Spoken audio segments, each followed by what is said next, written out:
Hi friends, welcome back to my YouTube channel. নমস্কাৰ, মই পাপৰি দাস। আজি মই বনাবলৈ লৈছোঁ দুধ কচুৰ ঠাৰিৰ ভাজি। আহকচোন মই বাৰু দুধ কচুৰ ঠাৰিৰ ভাজি কেনেকৈ বনাওঁ চাওঁ আহকচোন। আহক আমি ভিডিঅ'টো আৰম্ভ কৰোঁ। দুধ কচুৰ ঠাৰি ভাজি বনাবলৈ মই লৈছোঁ চাওক, দুধ কচুৰ ঠাৰি কাটি লৈছোঁ এনেকৈ, আৰু ইয়াত আলু দিছোঁ এনেকৈ দিছোঁ, পাতল পাতলকৈ কাটি লৈছোঁ, আৰু ইয়াত পিঁয়াজ, জলকীয়া, মছলা লৈছোঁ, আদা ৰহুন, জিৰা আৰু ধনিয়া পিচি লৈছোঁ। প্ৰথমতে মই গেছত এখন কেৰাহী তুলি দিছোঁ। কেৰাহীটো গৰম হৈছে, ইয়াত অলপ তেল দিব লাগিব।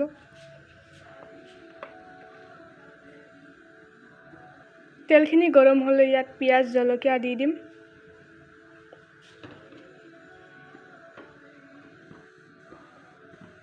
তেলখিনি গৰম হৈছেই, ইয়াত এতিয়া পিঁয়াজ, জলকীয়া দি দিম। এতিয়া পিঁয়াজ, জলকীয়াখিনি লৰাই 1 মিনিটমান ভাজিব লাগিব। এনেকৈ লৰাই থাকিব লাগিব।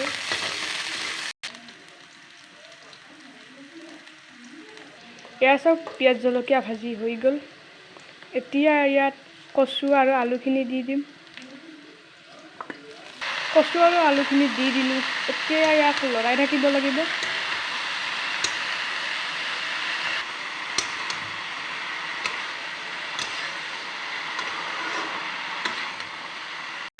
এতিয়া মই নিমখ দি ল'ম, সোৱাদ অনুসৰি নিমখ দিম, অলপ হালধি দিম,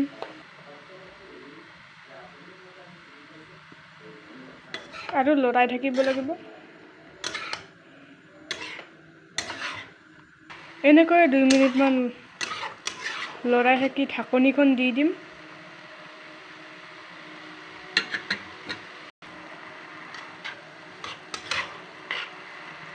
এতিয়া ঢাকনিখন দি দিম।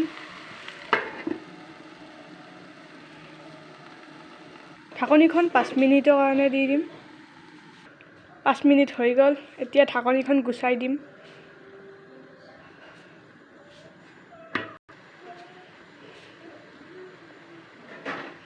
এয়া চাওক, আলু আৰু কচু দুয়োটাই সিজি গৈছে।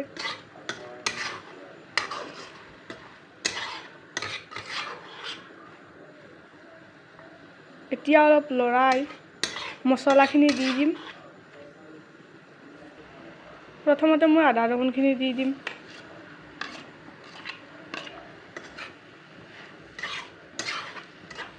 আদা ৰহুনখিনি দি পেলাই এনেকৈ লৰাই থাকিব লাগিব।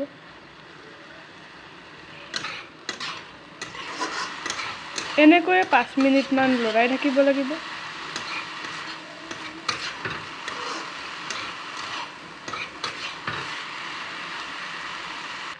এতিয়া মই এইখিনিত মছলা দি ল'ম।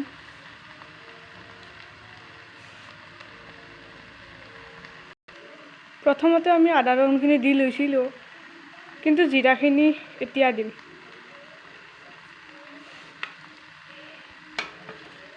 জিৰা আৰু ধনিয়া, আৰু অলপ লৰাই দিম।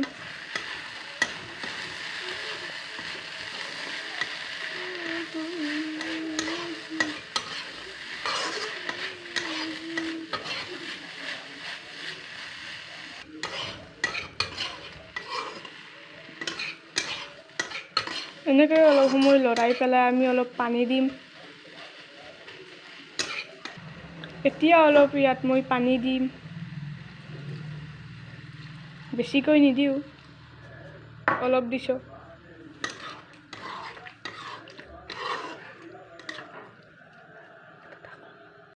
পানী দি পেলাই 2 মিনিটমান ঢাকনিখন দিব লাগিব।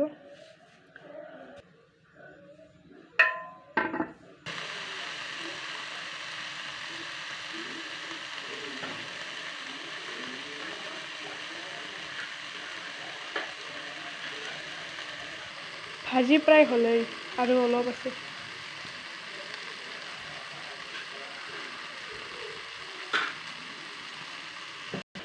মোৰ ভাজি হৈ গ'ল। এয়া চাওক, দুধ কচুৰ এনেকুৱা ভাজি খাই বৰ ভাল লাগে। আপোনালোকৰ ঘৰত খাবচোন। ভিডিঅ'টো চাই যদি ভাল লাগে লাইক কৰিব, শ্বেয়াৰ কৰিব আৰু কমেণ্ট কৰিব। লগতে চেনেলটো যদি এতিয়ালৈকে ছাবস্ক্ৰাইব কৰা নাই প্লিজ চেনেলটো ছাবস্ক্ৰাইব কৰি দিব। আজিলৈ ইমানেই। আকৌ এটা নতুন ভিডিঅ'ত লগ পাম। Bye bye.